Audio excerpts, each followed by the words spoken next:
He's running against him, and he's great, and he's a vet. So, Shane. That's a tough one to follow.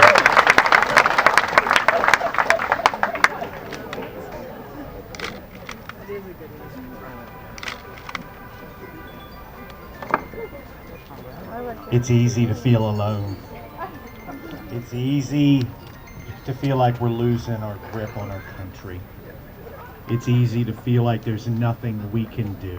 Louder! But I'm telling you, every single one of you are doing something. You are not alone. Take a second and look around you. Look at this crowd. The folks that love this country. It's Flag Day. This is our flag.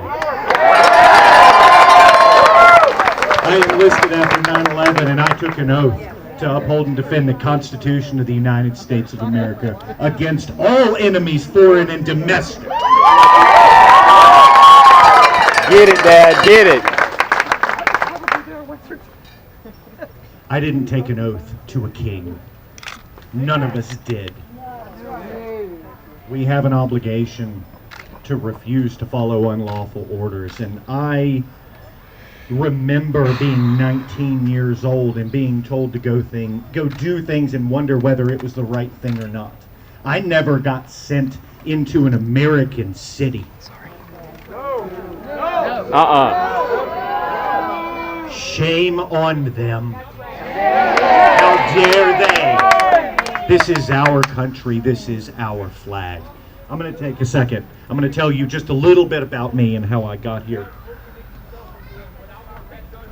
I grew up in a little bitty town, going to church every Sunday, going to church every Sunday night, going to church every Wednesday evening. And the lesson that I had over and over and over and over was love my neighbor.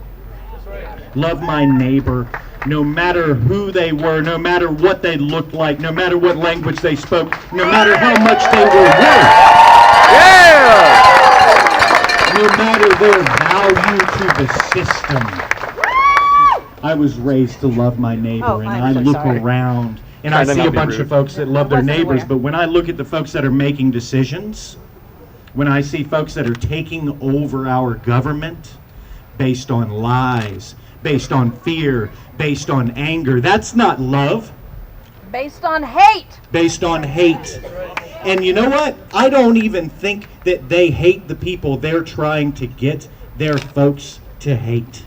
They don't fear the folks that they're trying to turn us against. They want to distract us from the wholesale robbery of our nation's coffers, of our institutions, and of our children's futures. Every single bit of our data, from the Social Security Administration, from Medicare, from Medicaid, from the Veterans Affairs offices, is in the hands of private organizations with no oversight. It is robbery, and we will not stand for it. I like to fix things. I grew up fixing tractors. I sat around in January and I said, boy, it feels dysfunctional. It feels like we can't have conversations. It feels like we're just isolated and alone. And a couple really, really good folks convinced me to run for office, because if I didn't do it, we were going to have someone running unopposed. And all office holders, all representatives, all delegates need to be challenged and held accountable. Yeah.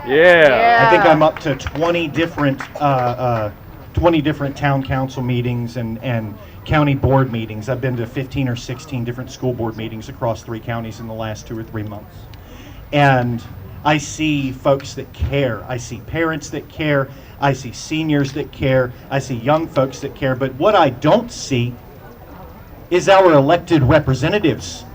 They don't come out in public because they think we aren't going to hold them accountable. We might even ask a question. How dare we hold them accountable to the power we delegated to them? They're afraid of you. They hide from you. because you hold them accountable. We hold them accountable. Every single day we show up, we show out, and we make noise. So let's keep it up. Let's keep fighting the fight. Let's not let them hide. Yeah! Damn good! Thank you, folks. Thank you. Bless you. He is so close. Now that's a candidate. Yeah! You just have to look at his family and you say, wow, that's the kind of person I want representing me. What's his name? What's his name? Shane. What's his last What's name? up, Clark County? You ready to do this? Good afternoon. My name is Joe Plunzo. I'm a combat decorated United States Marine Corps veteran. Where's the audience at? Thank you for your dedication to our country. Last Friday, on the National Mall in Washington, D.C., we brought 15,000 veterans and their supporters together on the National Mall. Damn good. We did it to defend the federal workforce, 1/3 of whom are veterans serving their country a second time. These are not mindless bureaucrats. These are patriots who deserve our respect. We want to defend the Department of Veterans Affairs. Secretary Doug Collins is in the pocket of their billionaires, and he wants to get rid of 17.5% of the staff there while raising the budget by 17%. If they're firing staff and raising the budget, where's that money going? And I guarantee it ain't to vets. It's probably the private healthcare CEOs. Yep. We also gather to hold elected and appointed officials accountable for policies that harm Americans. We demand that they follow the rule of law and the Constitution. A friend of mine asked me, why did you go rally last Friday?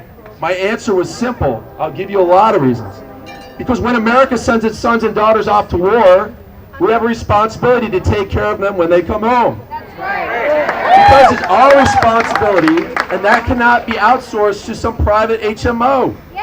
It's we, the taxpayers, that need to do that.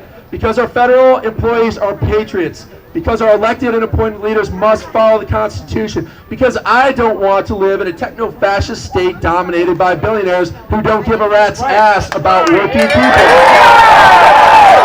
I remember where I came from. I worked in factories. My grandfather works in factories. My grandfather worked in foundries. I know what it's like. And because I'm loyal to you, my fellow citizens, my fellow Americans, always, and I'm loyal to our elected leaders when they deserve it. Because we the people, we the taxpayers, deserve a better politics. I want our elected leaders to come to the center and work for the common good. That's what adults do. Because while my friends and I were fighting real wars around the world, idiots back home were fomenting culture wars trying to divide us, and that's wrong. Because people like my friends Ray Mendoza, Megan McClung, Pat Rapico, John Maloney, Max Galliai all died in service to this country. Did you notice something about those names? Very different backgrounds, very different religions, men and women from every single possible socioeconomic status coming together in our military, setting their differences aside to defend our Constitution, the American people. We can do that in our politics here today.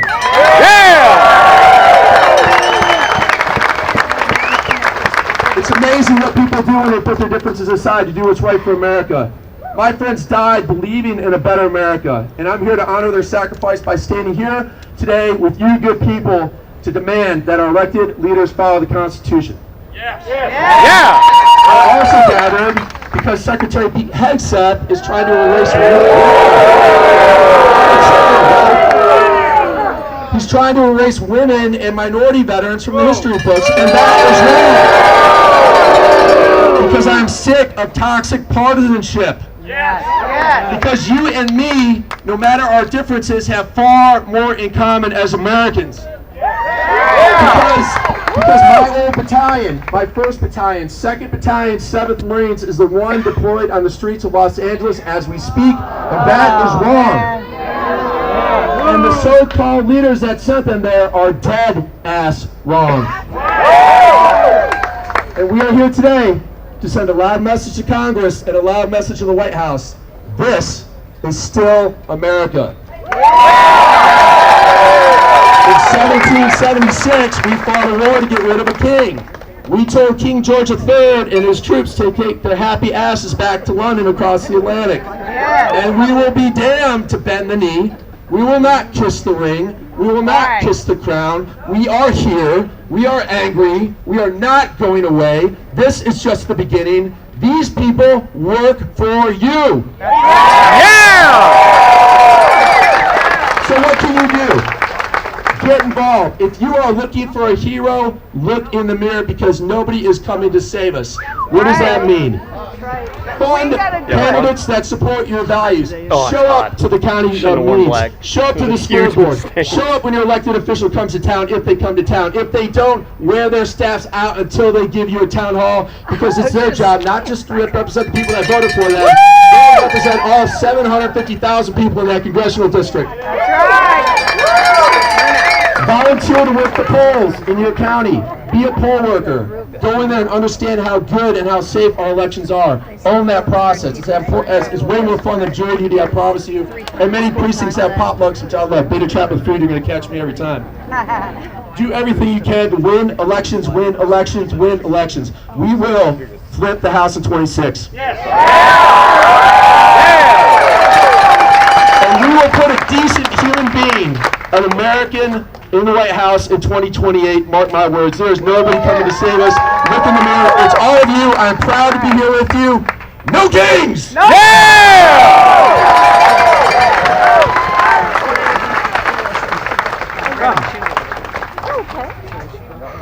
So, ladies and gentlemen, many of you are Democrats, many of you are independents. Some of you have never thought about it before, but regardless, this is the kind of group of people that when things change suddenly, everybody drops in. Can you not hear me? Well, I have never been told you couldn't hear me before. This is wonderful. That's okay.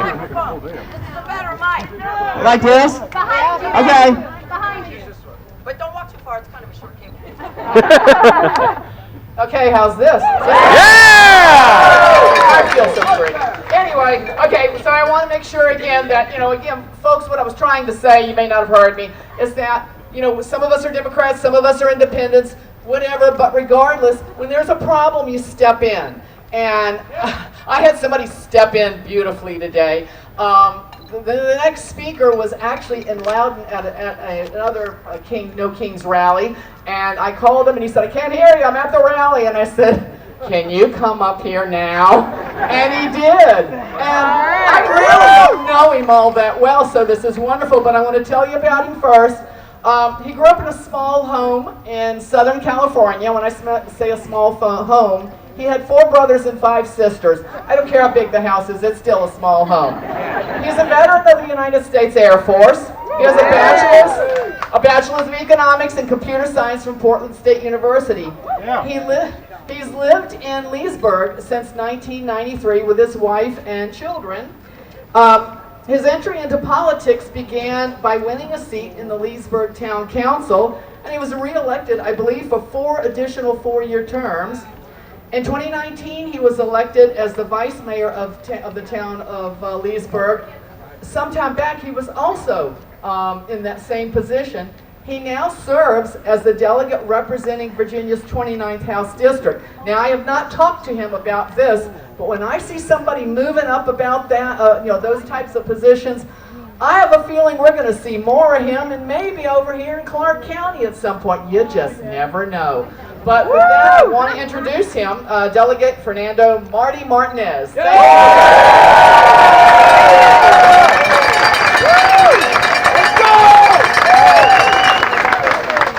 you. And I'm also Hispanic. I can't believe some of the stuff going on in California. And as the gentleman before me spoke, why are we having our troops in our streets? Louder! Why are we having our troops in our streets? They're supposed to be defending us, not harassing us. Let me tell you a little bit about me again. I have ties to Berryville. You may not know this, but in 2005, I ran for the House of Delegates against Joe May. We scared the shit out of him so much that he took town of Leesburg outside of the district on the next redistricting. But when I was running against Joe May, Berryville was part of the district. And I came here and worked, and the committee here is phenomenal. And I want to thank you for inviting me. I am a delegate out of the 29th district, which is pretty much central Loudoun and the town of Leesburg. I've lived in this area for over 30 years. I am a Vietnam era veteran. I know what it's like. I know what it's like when I came home from the military to be treated just as Trump is treating our veterans now. We need to stop that. We need to defend our democracy. I will tell you, growing up, Kay was right. No matter how big a house you got with 10 brothers and sisters, it is small. I was pretty much raised by my mom, all 10 of us. We know what hunger is like. We know not wondering where your next meal is going to be, where you're going to go to the doctor. I didn't go to the doctor until I was 17 years old in an emergency room because I broke my wrist. I know what it's like to not knowing where you're going to live the next night. If I have an attribute, is I don't forget where I came from. Oh, that might be mine. And I want to make sure Oh, yeah, that's fine. that nobody in any community, white, brown, black, red, whatever, should ever have to suffer those kind of things in this country. Nobody should ever have to worry about homes. Nobody should have to worry about food. Nobody should have to worry about health care. And most of all, for our children, nobody should ever have to worry about them getting a class education from our public school systems. And I'm talking pre-K to college. Because unfortunately, some of you young kids out there, you may be college students, but we're still your parents. And we're still going to take care of you. So as far as the No King rally, I did not join the Air Force to support a king. I did not join the Air Force or be part of this community and be an elected official to bow down and say, yes, sir. Now, forgive me for this, but there are some cowards in the House of Representatives that are doing just that. Bending over. I saw a sign earlier today that you know why eggs are so expensive? Because all the chickens are in Congress.